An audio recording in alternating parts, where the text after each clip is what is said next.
Olá pessoal, espero que todos estejam bem, né?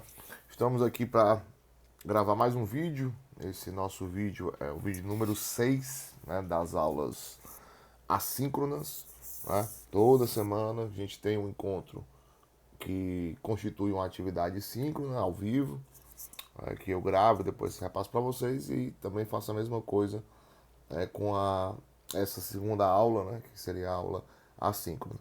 Então, esse sexto encontro, nós estamos aí um pouquinho mais da metade, né, um pouquinho à frente da metade do curso.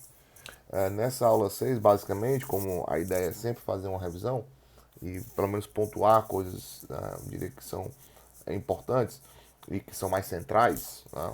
E aí assim a gente acaba limpando, né, um pouco dos excessos que a gente tem na primeira aula, na aula síncrona. Então, o meu objetivo aqui com esse vídeo é basicamente resumir e apontar para vocês o que na aula passada a gente falou e que eu considero que seja importante para que vocês possam, né, ler o texto pensando nisso, né? Então a gente acabou trabalhando aqui basicamente as páginas 114, 115, era ali mais ou menos na metade para o final do texto, onde o Cassirer ele resume, né, basicamente qual seria, né, o cerne da sua filosofia.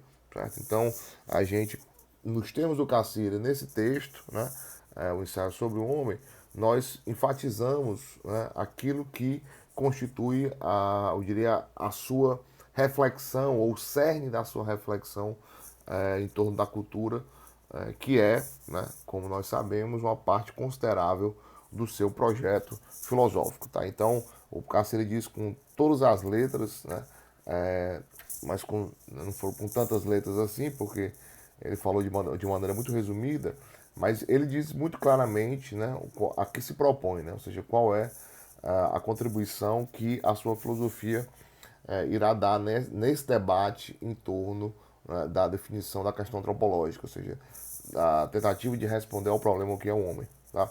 E aí o Cassirer, né, ao deixar de maneira muito clara, né, que se trata de uma reflexão sobre a cultura, eu diria, nos termos do simbolismo, né? Ou seja, a noção de símbolo é a noção, portanto, fundamental para que se possa pensar, né, a cultura e, por sua vez, responder a essa questão antropológica. Uma vez que o Cassirer faz isso, né, ali no final do texto, ele também aponta um elemento importante, né, do seu pensamento, que é dizer o seguinte: olha, a minha filosofia das formas simbólicas, ele diz algo mais ou menos assim, né? Ela não é de caráter substancial, mas sim funcional, certo? E aí eu, inclusive, dei uma ênfase bastante essa passagem e a gente acabou, né, fazendo aí uma discussão em torno disso, que já tinha até mencionado um pouco na aula anterior, tá? Então, assim, a ideia básica, né, é que o Cassirer, ele agora, na sua filosofia das formas simbólicas, ele apresenta, né, a necessidade, eu diria assim, de se ressignificar, né, a própria noção de razão, certo? Ou seja, o Cassirer é um pensador, né, que está aí tentando responder a um problema da tradição, né? E eu vou ter a oportunidade de falar um pouco mais sobre isso na aula 7. Né? Eu vou começar a aula 7, inclusive, discutindo isso. O Cassirer é um autor que se depara com um problema, né, da tradição, né? E o problema é exatamente esse: se seria possível, né, construir, né, uma cosmovisão, né, construir eu diria, uma visão de totalidade, né, do conhecimento humano, que resguarde as diferenças e as semelhanças entre as diversas ciências. Ou seja, não é porque eu admito, né, que existe ciência da natureza e ciência da cultura, por exemplo, e que tudo isso, no fundo, é uma manifestação, né, da cultura humana. Ou seja, não é porque eu admito, né, a separação, portanto, entre as diferentes ciências, que eu tenho que abrir mão, né, de uma visão sistemática dessas mesmas ciências. Tá? Uma posição possível seria essa. Né? Olha, existem ciências que trabalham com a natureza, que investigam a natureza, e tem outras ciências que trabalham, eu diria, com os objetos espirituais, com as produções humanas. Ok, né? Mas a questão é, Então basta a gente compreender essas ciências, cada um ao seu modo, cada um no seu campo, ou é possível pensar, né, um ponto de vista, diria, universal e sistemático que me permita compreender de forma articulada e relacionada aqui esses dois grandes campos, né, eu diria, das ciências em geral. Né? A posição do Carceiro é que sim. Né? Então é necessário, inclusive, buscar esse ponto de vista sistemático. Certo? Então, essa, eu diria, é uma tentativa do Cassini, isso pensando de uma forma, né, pensando no seu programa de uma forma mais geral. Então, a ideia dele é encontrar esse ponto de vista mais sistemático. Pois bem, então isso a gente vai ter a oportunidade de trabalhar um pouco mais nas aulas seguintes. Tá? Vou começar a pôr essa questão de uma forma mais clara na aula seguinte.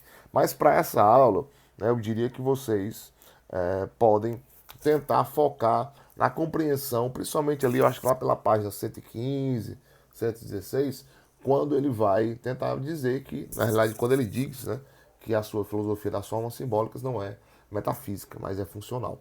Certo? E aqui, isso me parece um elemento muito central no texto. Por quê? Porque isso revela, né, uma posição que o Cassirer assumiu praticamente durante toda a sua carreira, né, durante toda a sua trajetória. Já a preocupação do Cassirer foi sempre fazer uma crítica do conhecimento, eu diria, em termos funcionais. Né? E o que significa isso? Né? O que significa dizer que a filosofia tem que ser entendida em termos funcionais, não em termos metafísicos. Tá? Então, aqui o Carceiro ele parte, né, de uma recusa, né, a o que ele chama, né, de um pensamento, eu diria, substancial. Né? Então, o Carceiro parte da recusa de que o seu projeto filosófico é uma tentativa, ou seria uma tentativa de, ao tentar responder, né, o que é um homem, a pergunta o que é um homem, que essa filosofia teria como objetivo encontrar a essência do homem. A essência num sentido forte, né? A essência no sentido da tradição, ou seja, aqueles elementos ontológicos constitutivos, né? Aquilo que define, né, eu diria, substantivamente o que é o homem e o que não é o homem. Né? Então Cássio disse, olha, não é isso que eu quero fazer. Ou seja, não é essa, né, a minha intenção. A minha intenção seria de tentar, né, entender, né, a razão humana, diria, nos termos da sua ou das suas capacidades, né, das suas capacidades de construir relações, certo? Ou seja, o que me interessa é entender a atividade da razão, que é, portanto, uma atividade simbólica, ou seja, essa atividade de simbolizar, né, de construir mundos, de engendrar realidades. A minha intenção é entender como a razão, né, nessa sua capacidade de simbolizar, se diferencia em cada uma dessas formas, né, simbólicas. Ou seja, como é que a razão, do ponto de vista funcional, ou seja, do ponto de vista da sua capacidade operativa, como é que essa razão ela funciona, né, em cada uma dessas formas simbólicas. Então, a pretensão do Carceiro, portanto, é compreender a versatilidade do simbolismo, diríamos assim. Se o ser humano é uma atividade, um ser que se constitui pelo seu trabalho, né, ou seja, pela sua atividade, e essa sua atividade é uma atividade simbólica, atividade exclusiva do humano, né, e que não é possível a outros seres, pelo menos, né, é isso que, né, a ciência tem nos mostrado, né, que o único ser capaz de simbolizar é o humano e, portanto, o humano se caracteriza por essa atividade de simbolizar. Agora a tarefa seria, né, a partir desse elemento, que é um elemento universal, compreender a diversidade das manifestações humanas e, portanto, também, né, a diversidade das manifestações científicas. Não esqueçam que a ciência é uma manifestação possível, né, da cultura. Existem várias outras manifestações que a gente chama de formas simbólicas que constituem essa totalidade, né, da produção espiritual, da produção humana, a religião, a arte, a linguagem, enfim. A gente já teve a oportunidade de mencionar um pouco isso. Tá? Então, eu diria que se fosse para eu apontar para vocês, né, um elemento que vale a pena você tentar procurar entender mais, só esse texto não vai ser, obviamente, o suficiente, mas vocês podem, né, ir atrás de outros textos e também, na sequência do curso, a gente vai ter a oportunidade de ler outros textos e talvez isso possa ficar mais claro. Mas eu diria que esse elemento é um elemento central. Ou seja, que sentido a filosofia do Cassirer, sua filosofia das formas simbólicas, procura ressignificar, né, eu diria que a noção de razão em termos funcionais e não em termos, né, metafísicos. O que é que significa isso? Então, em resumo, basicamente, eu diria que uma filosofia que se pretende metafísica, né, que não é o caso da filosofia do Cassirer, essa filosofia vai tentar responder à pergunta antropológica fundamental, o que é o homem, nos termos da busca, né, eu diria assim, de elementos que são constitutivos, que são essenciais no sentido da metafísica tradicional. Né? Aquilo sem o que, o homem não seria o que é. Né? Em certo sentido, né? O outro viés, a busca, né, por uma noção de razão mais funcional, também, eu diria, busca uma espécie de essência. O Cassirer, inclusive, coloca essa palavra entre aspas, né? Só que a essência de que ele fala não é uma essência no sentido metafísico. Então, para você entender esse caráter funcional, né, da busca, né, que a filosofia das formas simbólicas tenta realizar, seria basicamente você compreender que o que está em jogo, né, é a capacidade da razão de operar de diferentes formas. Ou seja, é a capacidade da razão de simbolizar de diferentes formas. Ok? Então, ficamos por aqui e até a próxima aula. Abraço.